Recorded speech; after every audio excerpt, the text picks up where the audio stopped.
मैं तो आई सुनते हैं एक अद्भुत कहानी, रिश्तों का महत्व है। मैं तो घर की एक नई नवेली इकलौती बहू एक प्राइवेट बैंक में बड़े ओहदे पर थी।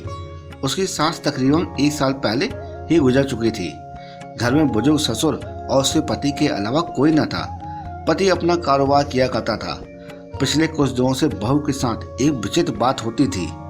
बहू जब जल्दी जल्दी घर का काम निपटा कर ऑफिस के लिए निकलती थी तो ठीक उसी वक्त ससुर उसे आवाज देते थे और कहते थे, बहू मेरा चश्मा साफ करके मुझे दे देना। ऑफिस के लिए निकलते समय बहू के साथ यही रोज होने लगा।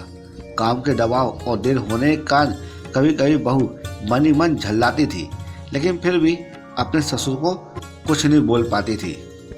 जब बहू अपने ससुर की इस आदत से पूरी तरह ऊब गई तो उसने पूरे माजरे को अपने पति के साथ शेयर किया। अब पति को भी अपने पिता के इस व्यवहार पर बड़ा ही ताज्जुब हुआ, लेकिन उसने अपने पिताजी को कुछ नहीं कहा। पति ने अपनी पत्नी को सलाह दी कि तुम सुबह उठते ही पिताजी के चश्मा साफ करके उनके कमरे में रख दिया करो, फिर यह झमेला हमेशा के लिए समाप्त हो जाएगा। अगले दिन बहू ने ऐसा ही किया और अपने ससुर के चश्मे को सुबह अच्छी तरह साफ करके उनके कमरे में रख दिया। लेकिन फिर भी उस दिन वही घटना पुनः हुई। ऑफिस के लिए निकलते समय ठीक पहले ही ससुर ने अपनी बहू को बुलाकर उसे चश्मा साफ करने के लिए कहा। बहू गुस्से से लाल हो गई, लेकिन उसके पास कोई और चारा नहीं था। बहू के लाख उपायों के बावजूद भी ससुर ने उसे सुबह ऑफिस जाते समय आवाज देना नहीं छोड़ा। धीरे धीरे समय बीत गया और ऐसे ही कुछ वर्ष निकल गए। अब बहू पहले से कुछ बदल चुकी थी। धीरे धीरे उसने अपने ससुर की बातों को नजरअंदाज करना शुरू कर दिया। फिर ऐसा भी वक्त चला आया जब बहू अपने ससुर को बिल्कुल भी अनसुना करने लगी। ससुर के कुछ बोलने पर भी वो कोई प्रतिक्रिया नहीं देती थी और बिल्कुल खामोश से अपने काम में मस्त रहती थी। गुजरते वक्त के साथ एक दिन बेचारा बुजुर्ग ससुर भी गुजर गया। समय का पहिया कहाँ रुकने वाला था। वो घूमता रहा और घूमता रहा। छुट्टी का एक दिन था। अचानक बहू के मन में घर की सफाई करने का ख्याल आया। वो अपने घर की सफाई में जुट गई। तभी सफाई के दौरान मृत ससुर की डायरी उसके हाथ में लगी। बहू ने जब अपने ससुर की डायरी को पलटना शुरू किया तो उसके एक पन्ने पर लिखा था, दिनांक 26/10/2019।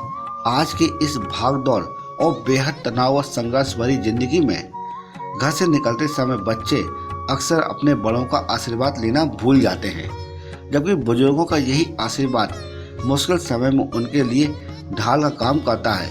बस इसलिए जब तुम चश्मा साफ कर मुझे देने के लिए झुकती थी तो मैं मन ही मन में अपना हाथ तुम्हारे सिर पर रख देता था, क्योंकि मरने से पहले तुम्हारी सास ने मुझसे कहा था कि बहू को अपनी बेटी की तरह प्यार से रखना। उसे ये कभी भी महसूस होने देना कि वो अपने ससुराल में है और हम उसके माता पिता नहीं हैं। उसकी छोटी मोटी गलतियों को उसकी नादानी समझकर माफ कर देना। वैसे मेरा आशीष सदा तुम्हारे साथ है बेटा। डायरी पढ़कर बहू फूट फूट कर रोने लगी। आज उसके ससुर को गुजरे ठीक 2 साल से ज्यादा समय बीत चुका है, लेकिन फिर भी वो रोज घर से निकलते समय अपने ससुर का चश्मा साफ कर उनके टेबल पर रख दिया करती थी, उनके अनदेखे हाथ से मिले आशीष की लालसा में।